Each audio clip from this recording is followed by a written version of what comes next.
Hello everyone. So welcome to another video of Confusion Killer series. So in this video we are going to discuss about the very important topic जो बहुत बार UPSC prelims में पूछा जाता है and it is related with the external sector of an economy and the topic is balance of payment.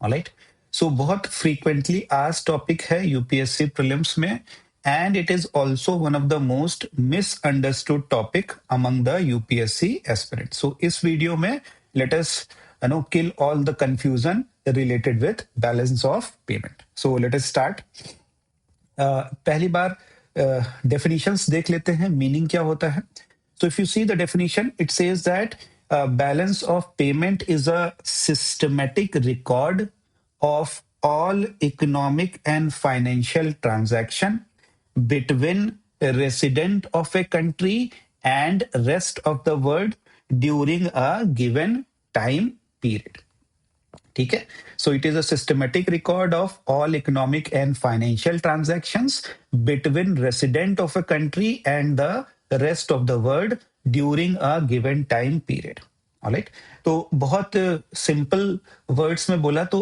Indian economy जो है what it is open economy Indian economy is open economy so it has transactions with other countries. So India has transactions with other countries or rest of the world. All right, open economy. So it is having a transactions with other countries. इसी transactions को अगर India के जितने भी external transactions हो रहे हैं with the rest of the world हो रहे हैं इसी ट्रांजैक्शंस को अगर आप सिस्टमेटिकली ऑर्गेनाइज कर देंगे ऑलराइट कौन कौन से ट्रांजैक्शंस इकोनॉमिक और फाइनेंशियल ट्रांजैक्शंस को अगर आप सिस्टमेटिकली ऑर्गेनाइज कर देंगे सिस्टमेटिकली ऑर्गेनाइज करने का मतलब नॉट इन अ हैफहजार्ड मैनर एक रेगुलर वे में एक रूल्स एंड रेगुलेशन के द्वारा अगर इसको आप ऑर्गेनाइज कर देंगे तो वो जो चीज हमें मिलेगी that is called as balance of payment balance of payment ठीक है तो यही होता है बैलेंस ऑफ पेमेंट तो इसमें कुछ की ऑब्जर्वेशंस देख लेते हैं जो सारे कंफ्यूजन आपके दूर हो जाएंगे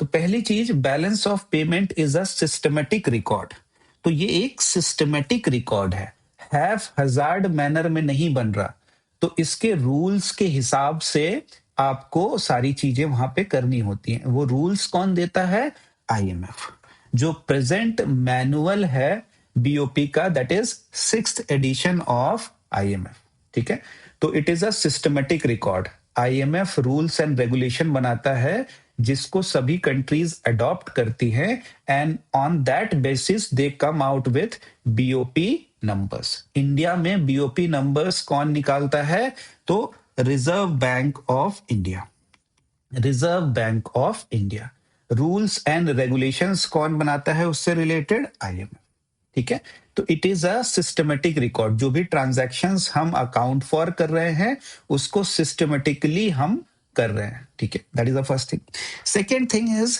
ट्रांजैक्शन कवरेज तो हमने क्या ट्रांजैक्शंस कवरेज होगी सो इसमें सबसे बड़ी बात जो है that is we mostly track transactions between resident of a country with the rest of the world तो for example let us say no this is if this is India, all right, so what transactions we are going to take into account in the balance of payment, all right, because simply balance of payment is a list of transactions, बस यही है balance of payment, ठीक है तो उसमें जो transactions हम ले रहे हैं वो क्या ले रहे हैं transaction between resident of a country with the rest of the world कई बार इसको external transaction भी हम बोल सकते हैं all right this will be accounted in BOP अगर यही transactions within the country हो रहा है तो that will not be accounted for तो ये चीज आता है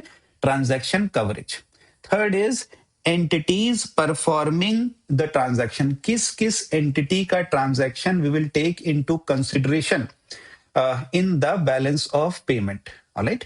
So entities, no, transactions being performed by individuals, transaction being performed by private firms, transaction being performed by government. अगर ये सारे एंटिटीज एक्सटर्नल ट्रांजैक्शंस कर रहे हैं तो इनकी सारी ट्रांजैक्शंस बैलेंस ऑफ पेमेंट में रिकॉर्ड होगी. That is what the idea. ठीक है, चाहे इंडिविजुअल्स कर रहा हो, चाहे प्राइवेट फर्म कर रहा हो, चाहे गवर्नमेंट कर रही हो external transactions, all this will be recorded in the balance of payment. ठीक है. देन ट्रांजैक्शंस रिलेटेड विथ, किससे रिलेटेड है? Both the transaction, economic transactions जैसे लेट अस से import and export of goods and services, import export of goods and services, that can be economic transaction. Financial transactions, all right, sale purchase of assets कह लीजिए, sale purchase of assets कह लीजिए. For example bond खरीद रहे हैं बाहर से, shares खरीद रहे हैं बाहर की कंपनी में, वो सारी चीजें जो फाइनेंशियल ट्रांजैक्शंस होती है. तो both these transactions will be shown in the balance of payment, ये उसके पार्ट रहेंगे. तो ये कुछ चीजें हैं जो बहुत इंपॉर्टेंट है. Nature of transactions is both economic transaction and financial transactions. अगर वहां पे लिखा है, जैसे ऐसे लिखा है कि balance of payment considers transactions related with import and export of goods and services only. Alright, तो वो गलत है. Alright, वो गलत है. Both economic transaction and financial transactions are taken into consideration in balance of payment. ठीक है. Then balance of payment जो हम बोलते हैं, transaction done over a period of time. Alright, transactions done over a period of time, so it is a flow concept. ये flow concept है. Alright, so over a period of time जो भी transaction होती है उसको हम बात करते हैं. जो सबसे इंपॉर्टेंट चीज है, अकाउंटिंग फ्रेमवर्क जो हम यहाँ पे यूज करते हैं, that is double entry book keeping.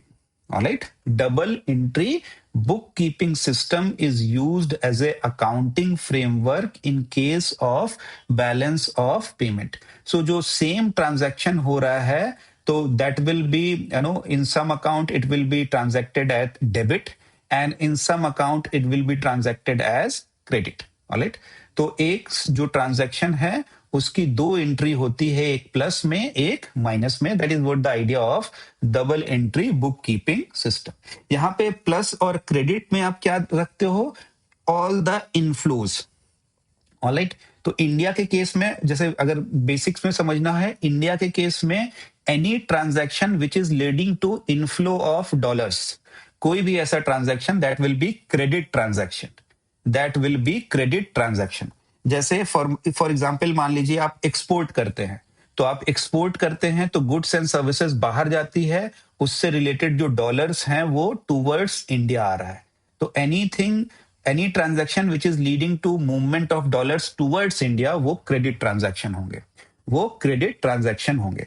Decrease in asset, आपका एसेट बाहर था, आपने बेच दिया, आप flow is direction is of dollar is towards India. Alright, increase in financial liabilities, आपने बाहर से लोन ले लिया, आपने आउटसाइड इंडिया से लोन ले लिया, तो फाइनेंशियल लाइबिलिटीज बढ़ गई, but where is the flow of dollar? That is towards India, that is towards India. तो ये बहुत ध्यान रखेंगे.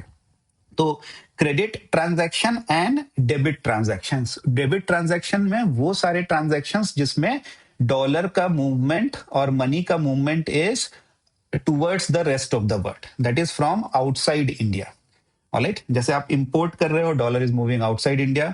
डिक्रीज इन लाइबिलिटीज कर रहे हो, dollar is moving outside India, because आपकी फॉरेन लाइबिलिटीज रहेगी. अब आपने उसको पैसे दे दिए तो वो लाइबिलिटीज कम हो गई, बट पैसे का मूवमेंट हुआ towards rest of the world. Similarly increase in financial assets. ठीक है, तो दीज आर द थिंग्स जो आपको थोड़ी सी समझनी है. देन स्ट्रक्चर ऑफ पीओपी की बात करें तो टू टाइप्स वहां पे रहते हैं, current account and capital account. Alright, current account and capital, जब भी आप एक बीओपी का स्ट्रक्चर देखेंगे तो टू टाइप्स रहता है, current account and capital account. फिर उसको बैलेंस नेट एरर्स और ओमिशंस, जैसे जीडीपी में आपने देखा होगा डिस्क्रिपेंसी रहती है, वैसे ही यहाँ पे अगर कुछ चीजें नहीं अकाउंट फॉर हो पाती तो उसके लिए नेट एरर्स एंड ओमिशंस रहता है। एंड देन जो वैल्यू आती है बीओपी की, उसको बैलेंस करने के लिए there is change in foreign exchange reserves. तो एक ओवरऑल स्ट्रक्चर का इन जनरल आप बीओपी का जो देखेंगे वो यही रहता है, current account and capital account, these are the two types of BOP, two accounts जो है। उसके बाद net errors and omissions and then change in foreign exchange reserves. एक जो बहुत इंपॉर्टेंट फैक्टर है जो बहुत कई बार आप लोग मिस कर जाते हो कि जो बैलेंस ऑफ पेमेंट बोल रहे हैं, what is the balancing factor, क्या है बैलेंसिंग फैक्टर? करेंट अकाउंट क्या बैलेंसिंग फैक्टर है, कैपिटल अकाउंट बैलेंसिंग फैक्टर है। सो हमेशा ध्यान रखिए the balancing factor here is foreign exchange reserve. Foreign exchange reserves. How do we balance the BOP? Alright, theoretically जो होगा कि BOP is always zero theoretically, but practically ऐसा usually नहीं होता। तो BOP is let us say -$1, ठीक है। How do we balance it?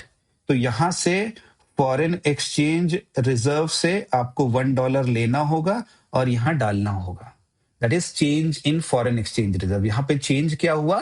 यहाँ पे चेंज नेगेटिव हो गया कि फॉरेन एक्सचेंज रिजर्व है डिक्लाइन। सिमिलरली अगर यहाँ पे $1 ऐसे बात करें तो हाउ डू वी रेट? तो ये जो $1 है that will be put into foreign exchange reserve, so ये एडिशन हो जाएगा फॉरेन एक्सचेंज रिजर्व में। तो change in foreign reserve is positive. तो that is what the idea of balancing factor in case of balance of payment. तो ये बहुत ध्यान रखिए, बहुत बार कंफ्यूजन रहती है कि क्या बैलेंस करता है, ठीक है। नेक्स्ट, अगर हम बीओपी वर्सेस जीडीपी देखें या बीओपी वर्सेस बजट देखें तो उसमें क्या क्या चीजें आ जाती हैं। जैसे बीओपी क्या है? तो बीओपी में we are only taking into consideration the external transaction, जबकि जीडीपी में इंटरनल जो भी ट्रांजैक्शन हो रहे हैं वो भी लिए जाते हैं, एक्सटर्नल हो रहे हैं वो भी लिए जाते हैं, दोनों टाइप के ट्रांजैक्शंस लेते हैं।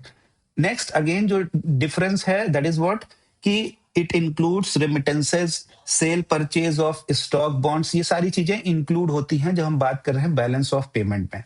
बट हमने जीडीपी में देखा कि ये सारी चीजें जीडीपी में इंक्लूड नहीं होती हैं।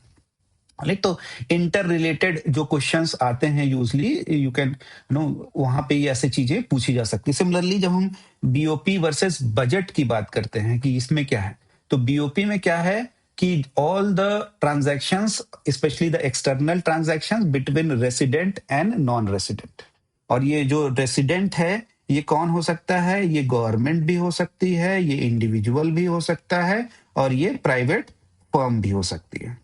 बट इन केस ऑफ जब हम बजट बोलते हैं तो budget is the government budget की बात करते हैं, it is the estimated receipt and expenditure of government only. वहां पे इंडिविजुअल की बात नहीं कर रहे हैं, वहां पे प्राइवेट सेक्टर की नहीं बात कर रहे हैं, वहां पे गवर्नमेंट की बात कर रहे हैं कि गवर्नमेंट का कितना एस्टिमेटेड रिसीट और एक्सपेंडिचर है।